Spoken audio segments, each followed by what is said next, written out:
तर तिकडे पुण्यातही दुपारपासून मुसळधार पावसानं हजेरी लावलेली आहे। मुसळधार पावसामुळे नागझरी ओढ्याला पूर आलेला होता। तर पुराचं पाणी हे टिंबर मार्केटमध्ये शिरल्यानं दुकानदारांचं मोठं नुकसान झालं।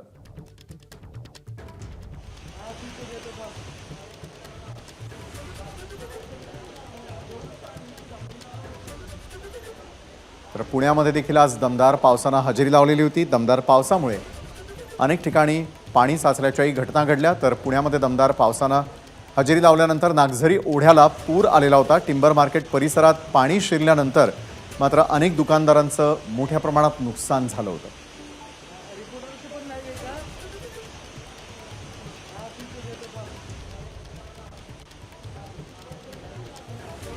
पुण्यामध्ये पुन्हा एकदा पावसानं हजेरी लावलेली आहे। काल देखील अशाच प्रकारे पावसानं हजेरी लावल्यानंतर हडपसर भागामध्ये रस्त्यावरती पाणी साचल्याच्या काही घटना समोर आलेल्या होत्या। तर दुसरीकडे आज पुण्यात झालेल्या दमदार पावसानंतर पुन्हा एकदा रस्त्यावर पाणी असल्याचं आपण दृश्यांच्या माध्यमातून पाहतो आहोत। दुपारपासून मुसळधार पावसानं पुणेकरांची दाणादाण उडवली आहे।